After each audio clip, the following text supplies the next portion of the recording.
Hi, I'm Miss Plummer, and today I'm going to read you a book about technology. Technology is the T in STEAM. The name of the book is called The Boy Who Harnessed the Wind. This is a story about a little boy named William that used technology to help the village in Malawi where he lived.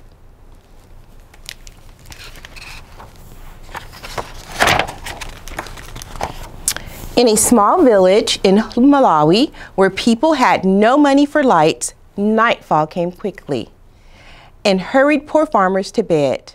But for William, the darkness was the best for dreaming.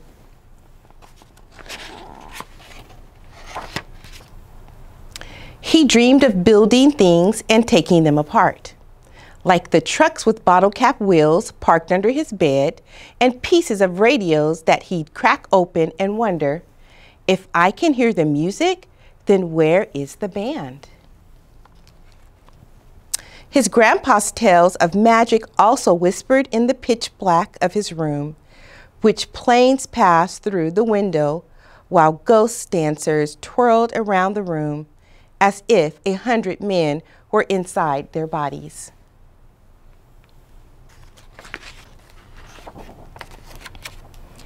At dawn in the fields, William scanned the maize rows for magical beans, then wondered, as a truck rumbled past, how does the engine make it go?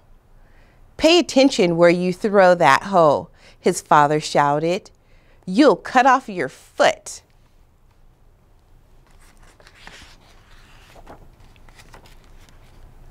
For all its power over dancers and flying things, magic could not bring the rain.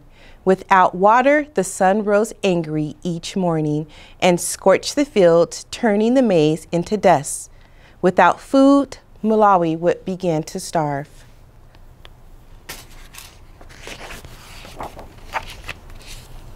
Soon William's father gathered the children and said, "From now on, we eat only one meal per day. Make it last." In the evenings, they sat around the lantern and ate their handful, watching hungry people pass like spirits along the roads. Money also disappeared with the rain. "Papani," his father said, "I am sorry. You will have to drop out of school." Now, William stood on the road and watched the lucky students pass alone with the monster in his belly and the lump in his throat. For weeks, he sulked under the mango tree until he remembered the library down the road, a gift from the Americans.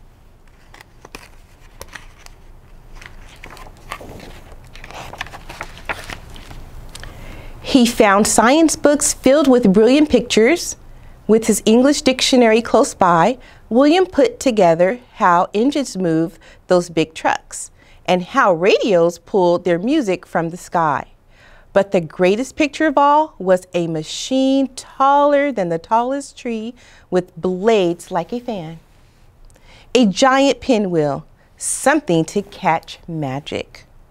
Slowly, he built the sentence, "Windmills can produce electricity and pump water." He closed his eyes and saw a windmill outside his home, pulling electricity from the breeze and bringing light to the dark valley.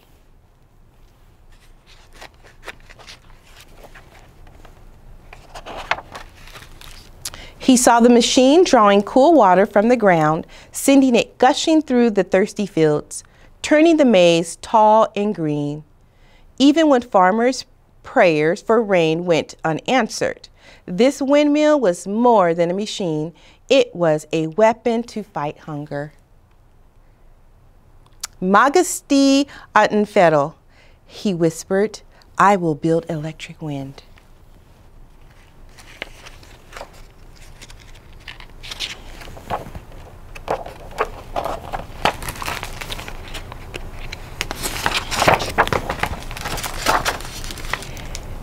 In the junkyard, pieces appeared like rusted treasures in the tall grass. A tractor fan, some pipe and bearings and bolts that required every muscle to move. "Tonga," he'd shout to the birds and spiders, holding up his prize. But as William dragged his medals home, people called out, "This boy is Misala. Only crazy people play with trash."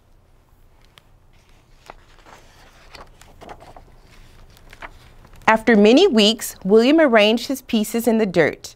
A broken bicycle, rusted bottle caps, and plastic pipe, even a small generator that powered a headlight on a bike.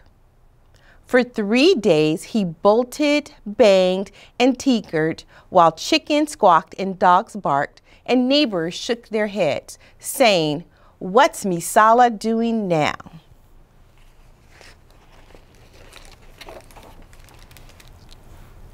His cousin Godfrey and his best friend Gilbert soon appeared. "Muli Bawanji," they greeted. "Can we help with electric wind?"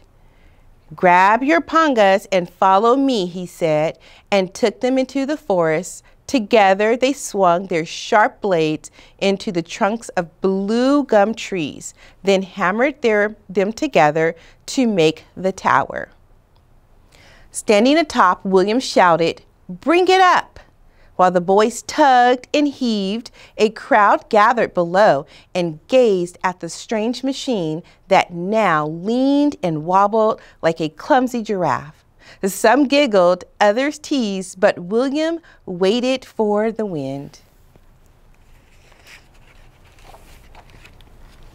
Like always, it came.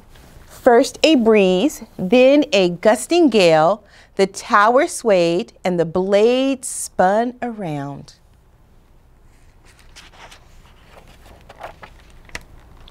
With sore hands, once slowed by hunger and darkness, William connected wires to a small bulb, which flickered at first, then surged as bright as the sun.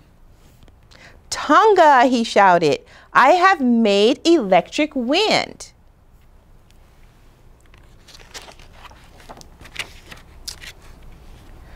"What you be we know?" a man yelled. "Well done."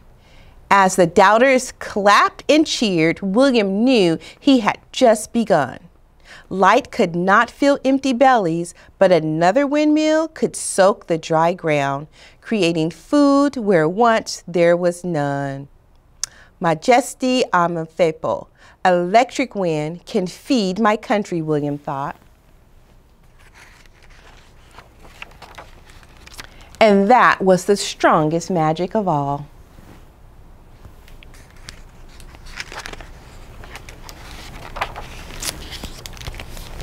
And this was a story by William, the Boy Who Harnessed the Wind. I hope you enjoyed it.